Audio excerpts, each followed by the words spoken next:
Okay, so I've been waiting a long time to make my Altered States reverb tank, and the reason being is that I needed to collate all of the parts I needed before I started building this, just because I wanted to build it in one go and have it all done within hopefully within a week or within about 5 days. So as you can see, I've got the design. I designed this, and this is just like a basic idea. It's gonna get peeled off when I drill the box and everything, but I just wanted to get a basic idea of what it was going to look like with my design on it.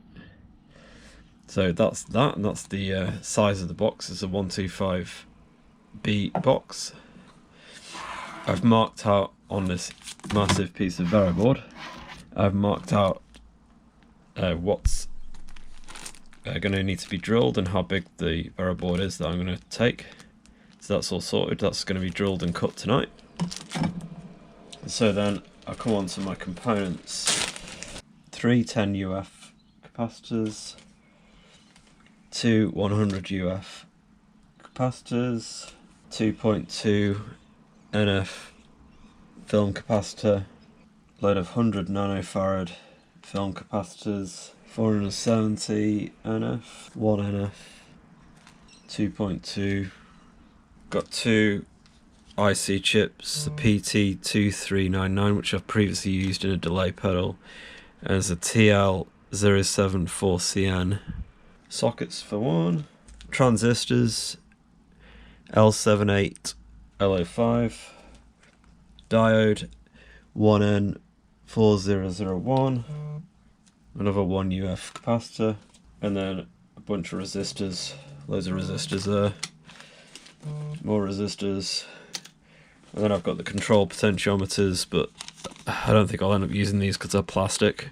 But I think just for the sake of testing the effect, I'll use these, and I'll swap them out when I get some of the other ones.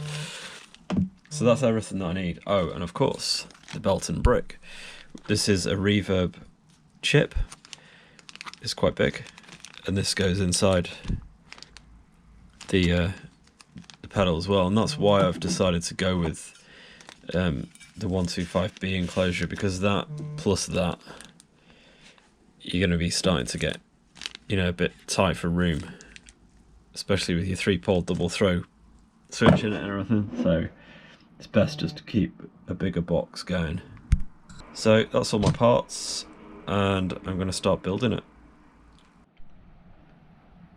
So I've got all my components in for my reverb pedal. What I need to do now is just do the wiring and put this reverb brick thing, attach that to it as well. I'll show this all wired up in a sec, and hopefully I'm going to test this. I do have these potentiometers, which aren't very good. They're plastic and they don't have any screws on them, but they're going to be just useful for testing it with, but I'm going to have to buy some different ones. I didn't realise they were going to be like they are, so they're not really usable in an enclosure because they don't have screws on, and you can't attach them to the box. Okay, this is what the circuit looks like, all wired up to the potentiometers and the Belton Brick. If you didn't know, that's what one looks like. That's a reverb chip, and it's got 6 little legs, and they all wire up to your circuit. So what I've done with this, I originally had these potentiometers which were the same ones that was suggested in the circuit diagram. They were rubbish because they didn't have screws on them, so I couldn't screw them into my box, so I just got my nearest kind of one. So I've got a 10k on the depth, I've got a 50k on the dwell, or dwell, whatever you call it, and then I've got a 50k on the attack. The attack's the one that gives you that feedback as well, and the thing is with the feedback, if you use a 22k resistor in just in there, the feedback won't work. So you have to swap it out. I put a 12k resistor in there, and then the feedback works.